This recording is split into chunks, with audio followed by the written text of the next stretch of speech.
Magandang araw po mga kapatid sa bawat isa sa atin sa pangalan ng ating Panginoong Hesus. Narito po tayo sa ating pong segment, Tanong at Sagot sa Biblia. At ang ating pong bibigyang linaw na katanungan ay, ano po ang advice sa Word of God upang maiwasan ang pag-suicide? Let me repeat, brethren in Christ. Ano po ang advice sa Word of God upang maiwasan ang pag-suicide?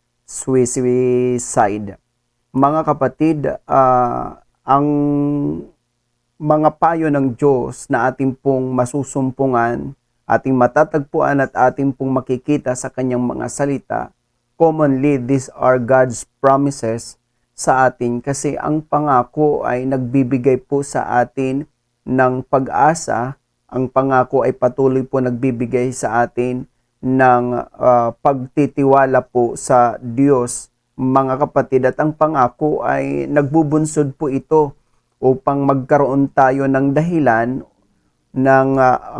dahilan upang mabuhay po tayo sa mundong ito, mga kapatid. Subalit, tandaan po natin na ang pagpapakamatay, pagpapatiwakal or pagbibigti, mga kapatid, ito po ay choice ho ng tao, bagamat ito po ay hindi ho pinapayagan ng salita po ng Diyos.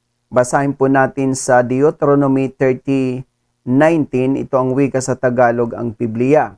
Aking tinatawag ang langit at ang lupa na pinakasaksi laban sa iyo sa araw na ito, na aking ilagay sa harap mo ang buhay at ang kamatayan, ang pagpapala at ang sumpa, kaya't piliin mo ang buhay upang ikaw ay mabuhay, ikaw at ang inyong binhi, mga anak.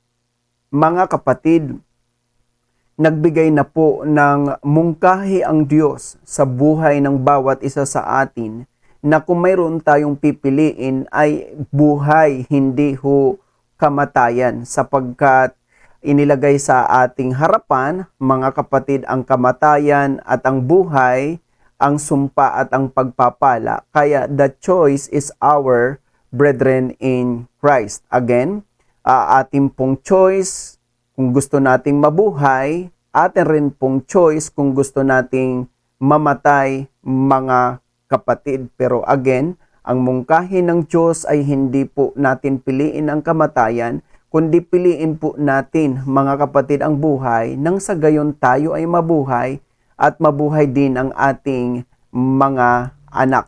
Ngayon, mga kapatid, ay mayroon po tayong 14 na mga, we could say, pangako ng Diyos upang bigyan tayo ng kadahilanan na mabuhay, mga kapatid.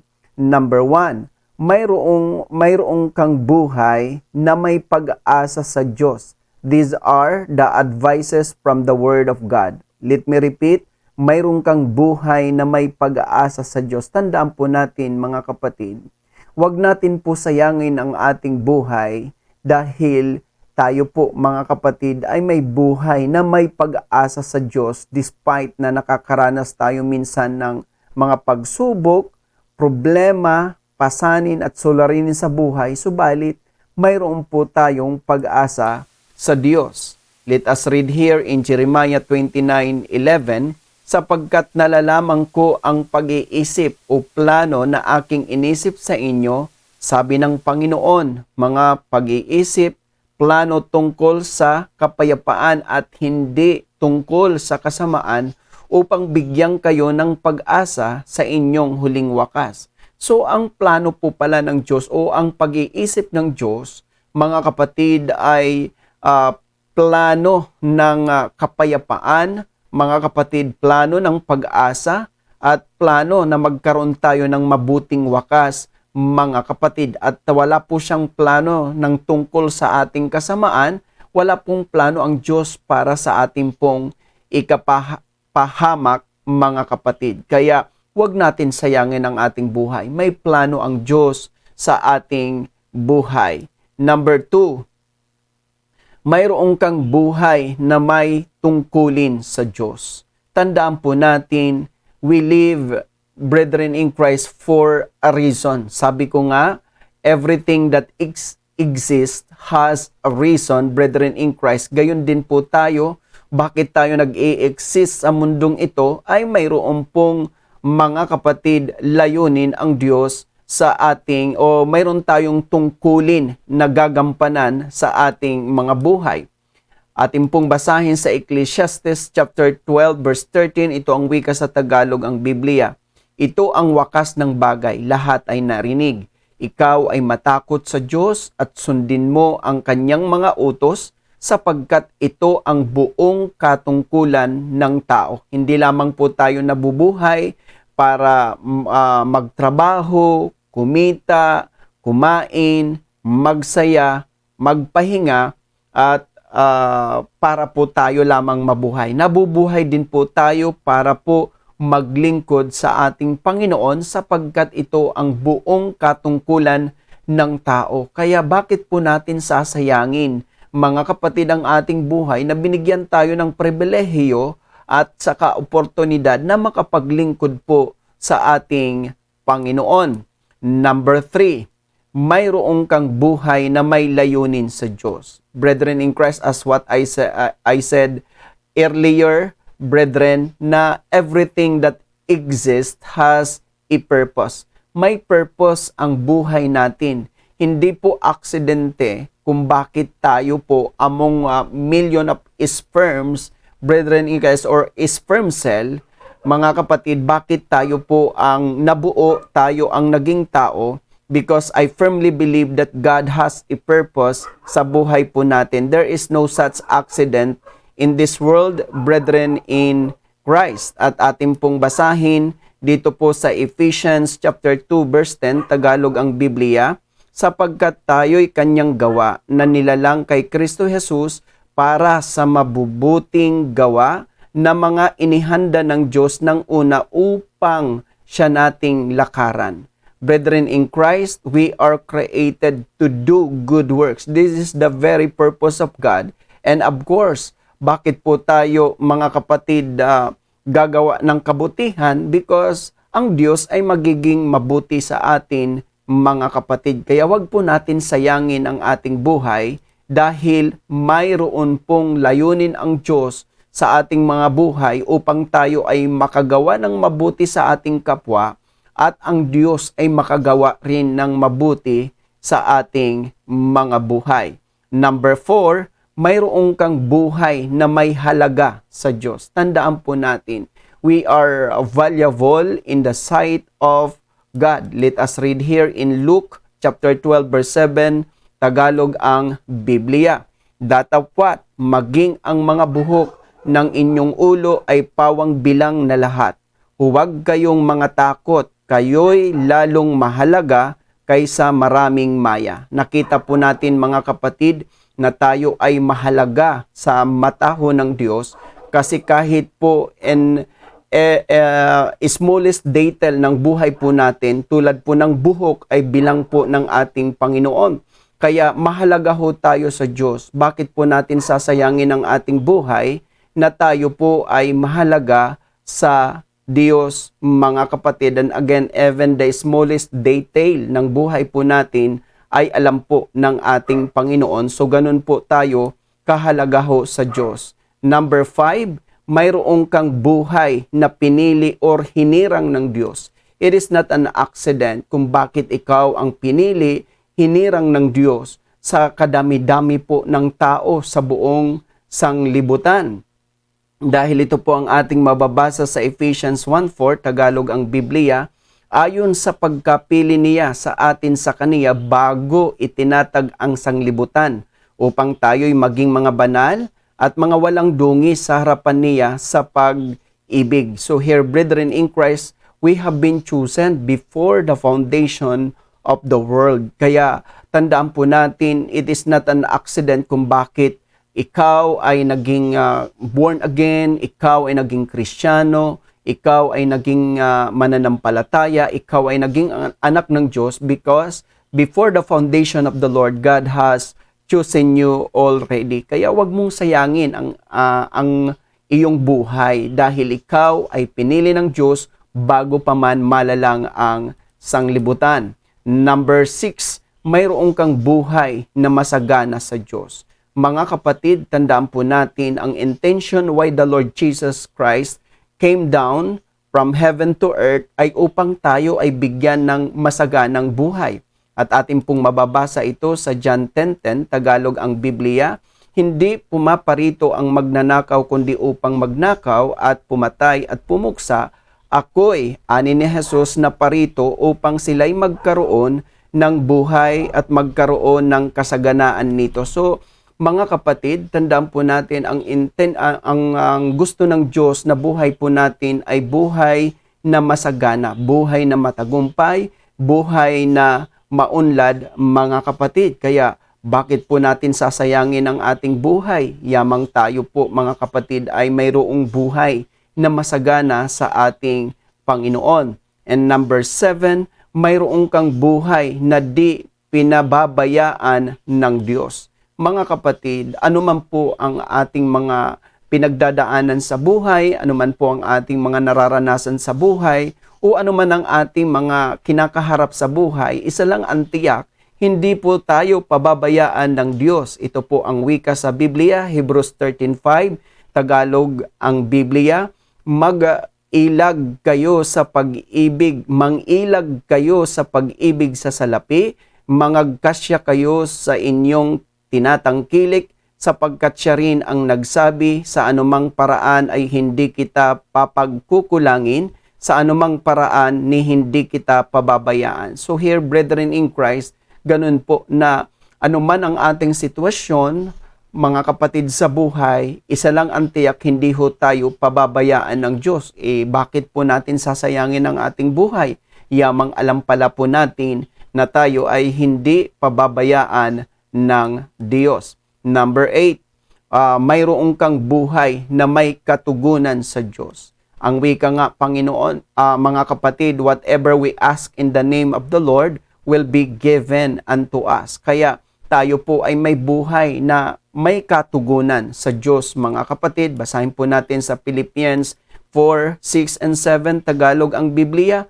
Huwag kayong mga balisa sa anumang bagay, kundi sa lahat ng mga bagay sa pamamagitan ng panalangin at daing na may pagpapasalamat ay ipakilala ninyo ang inyong mga kahilingan sa Diyos. So mga kapatid, anuman ang ating mga kahilingan, anuman ang ating mga kagustuhan, anuman po ang ating mga kailangan, mga kapatid, manalangin lang po tayo sa Diyos, dumaing lamang tayo sa Diyos na mayroon pong pagpapasalamat at tiyak na tayo po ay bibigyan ng katugunan ng ating Panginoon. Kaya bakit po natin na sasayangin ang ating buhay? Bakit tatapusin natin ang ating buhay? Yamang ang ating mga panalangin ay pinapakinggan po naman pala ng Diyos. Kaya mga kapatid, tandaan po natin ang buhay ay napakahalaga sa ating Panginoon. Number 9, mayroong kang buhay na ipinagmamalasakit ng Diyos. Tandaan po natin, mga kapatid, kung hindi man tayo ipinagmamalasakit ng ating mga mahal sa buhay, hindi man tayo ipinagmamalasakit ng ating mga kamag-anak, hindi man tayo pinagmamalasakit ng ating mga kaibigan, hindi man tayo pinagmamalasakit ng tao, may nagmamalasakit sa atin, walang iba kundi ang Diyos. Let us read here in 1 Peter 5:7, Tagalog ang Biblia, na inyong ilagak sa Kaniya ang lahat ng inyong kabalisahan sapagkat kayo'y ipinagmamalasakit niya. Kaya mga kapatid, the one who cares us is walang iba kundi ang ating Panginoon. Kaya wag natin sayangin ang ating buhay. Kasi alam po natin na may nagmamalasakit sa atin na Diyos. And number 10, mayroon kang buhay na maginhawa sa Diyos. Mga kapatid, ito po ang gusto ng Diyos na buhay, na mayroon tayong kaginhawaan sa buhay na ito. Ito po ang wika sa 3 John 1:2, Tagalog ang Biblia. Minamahal, aking idinadalangin na sa lahat ng mga bagay ay guminhawa ka at bumuti ang iyong katawan na gaya ng pagginhawa ng iyong kaluluwa. Gusto ng Diyos na tayo ay maging maginhawa sa lahat ng bagay at sa lahat ng aspeto ng ating buhay, mga kapatid. Kaya bakit po natin sasayangin ang ating buhay? Yamang tayo po pala ay mayroong pong inilaan na isang maginhawang buhay, mga kapatid. And of course, number 11, mayroong kang buhay na matagumpay sa Diyos. Hindi po tayo itinadhana ng Diyos para maging talunan. Tayo po ay itinadhana ng Diyos upang maging mga mananagumpay, mga kapatid. Let us read here in 1 Corinthians 10:13, Tagalog ang Biblia. Hindi dumating sa inyo ang anumang tukso, kundi yaong matitiis ng tao. Datapwat, tapat ang Diyos na hindi niya itutulot na kayo'y tuksuhin ng higit sa inyong makakaya, kundi kalakip din ng tukso ay gagawin naman ang paraan ng pag-ilag upang ito'y inyong matiis. Ang salitang matiis dyan, mga kapatid, ay mapagtagumpayan. Hindi dumating sa atin ang anumang tukso na hindi ho natin mapagtatagumpayan dahil alam ng Diyos ang ating mga limitasyon at hindi po tayo susubukin higit sa limitasyon at makakaya natin, kundi kalakip pag dumarating po ang tukso ay gagawin naman ng Diyos ang lahat ng paraan ng pag-ilag, pag-iwas upang ating ito mapagtagumpayan, mga kapatid. Kung tayo po pala ay itinadhana para magtagumpay, bakit po natin sasayangin ang ating buhay, mga kapatid? Number 12, mayroong kang buhay na pinagpala ng Diyos. Tandaan po natin ang ating buhay ay pinagpala ng ating Panginoon. Kaya bakit natin sasayangin ang ating buhay? Yamang alam pala po natin na tayo ay pinagpala ng Diyos. Basahin po natin sa Psalms 23:6 Tagalog ang Biblia, tunay na ang kabutihan at kawaan ay susunod sa akin sa lahat ng mga kaarawan ng aking buhay at ako'y tatahan sa bahay ng Panginoon magpakailan man. So here, brethren in Christ, ang kabutihan ng Diyos at ang kawaan ng Diyos ay susunod. Hindi lamang sa mga ilang araw ng ating buhay, kundi sa lahat ng mga kaarawan ng ating buhay.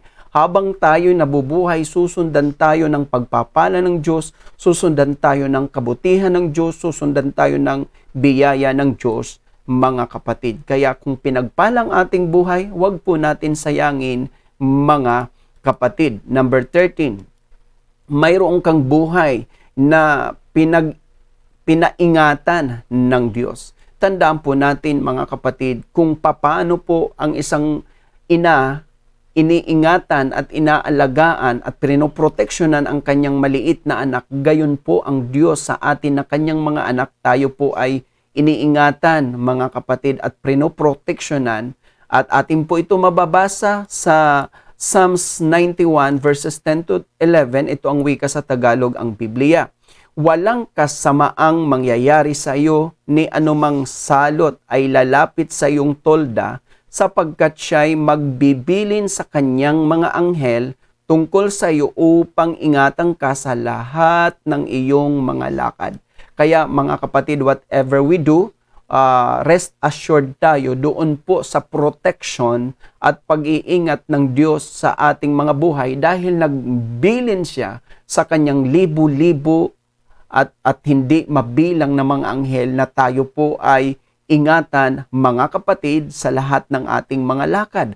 Ngayon na nalaman po natin na tayo po pala ay pinag-iingatan ng Diyos, bakit po natin sasayangin ang ating buhay? Number 14, mayroong kang buhay na itinakda ng Diyos.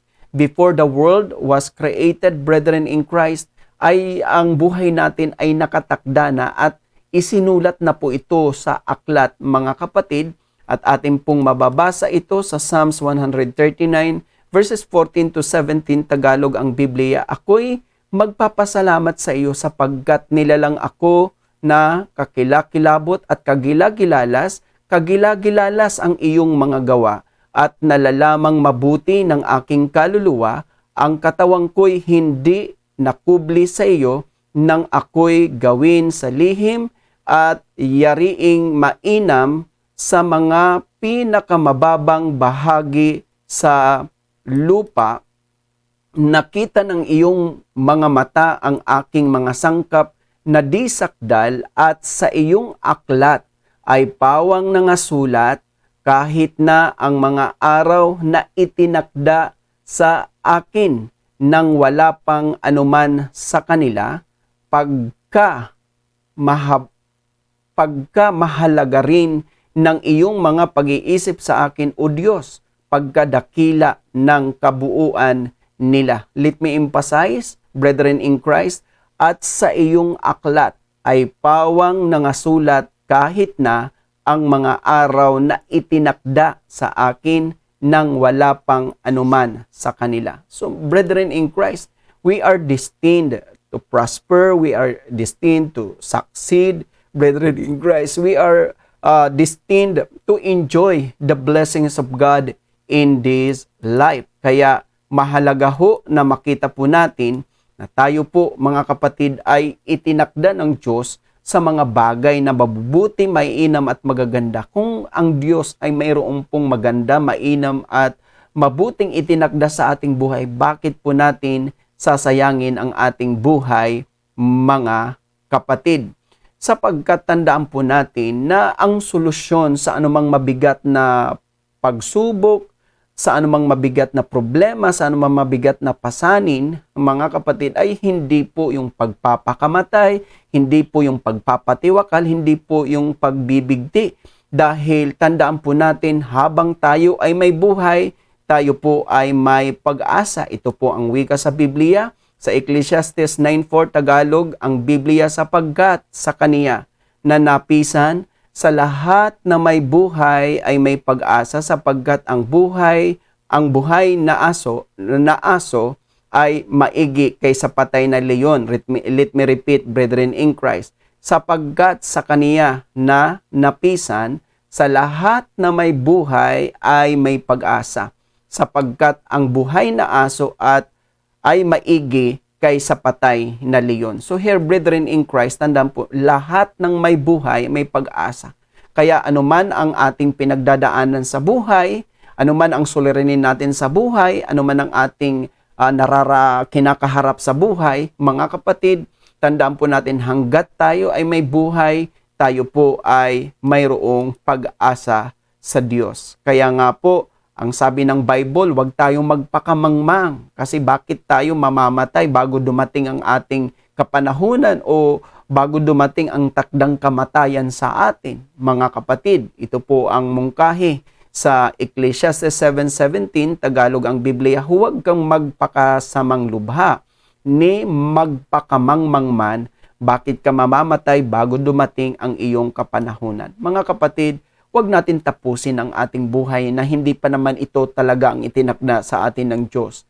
Kaya kapag tayo ay nakakaranas po ng depression sa buhay, ang tanging isipin lamang po natin ay ang mga pangako ng Diyos, ang mga pagpapala ng Diyos, at mga kabutihan ng Diyos na ginawa niya sa ating buhay, ginagawa at gagawin pa sa ating buhay, mga kapatid. Kasi tandaan po natin, huwag po tayong magpakamangmang dahil ang pagpapakamatay, pagbibigti at pagpapatiwakal, ito po ay kamangmangang gawain. At bakit po natin kikitilin ang ating buhay? Bakit po natin sasayangin ang ating buhay? Yamang marami pong pangako ang Diyos sa buhay po natin tulad ng ating pong inaral.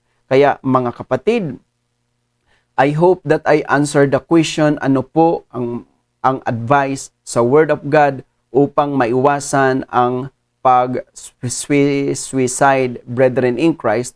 At mayroon po tayong 14 na ating pong sinagot, mga kapatid. Number 1, mayroon kang buhay na may pag-asa sa Diyos. Number 2, mayroon kang buhay na may tungkulin sa Diyos. Number 3, mayroon kang buhay na may layunin sa Diyos. Number 4, mayroon kang buhay na may halaga sa Diyos. Number 5, mayroon kang buhay na pinili o hinirang ng Diyos. Number 6, mayroon kang buhay na masagana sa Diyos. Number 7, mayroon kang buhay na di pinababayaan ng Diyos. Number 8, mayroon kang buhay na may katugunan sa Diyos.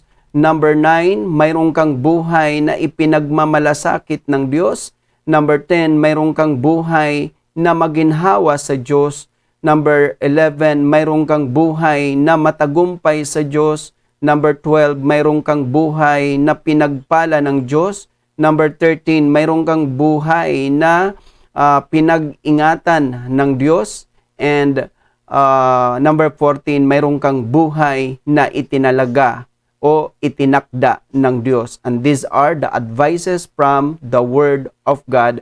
Brethren in Christ, why do we need not to commit suicide, brethren in Christ? Tandaan po natin, mga kapatid, ang buhay natin ay napakahalaga sa Diyos. Kaya anumang mahalaga sa Diyos ay pahalagahan din po natin, mga kapatid. And I hope na minsan pa tayo napagpala sa ating pong segment, Tanong at Sagot sa Biblia. If ever na tayo po ay may mga katanungan, don't hesitate to comment your question para sa susunod nating pagtatalakay at pagbabalangkas, mga kapatid, ay ating bigyan ng katugunan, kasagutan, anuman ang inyong mga katanungan hinggil sa katuruan, doktrina at aral sa Biblia, mga kapatid, o anumang mga katanungan na may kinalaman po sa banal na kasulatan at pananampalataya. Muli, mga kapatid, God bless us all and thank you for watching.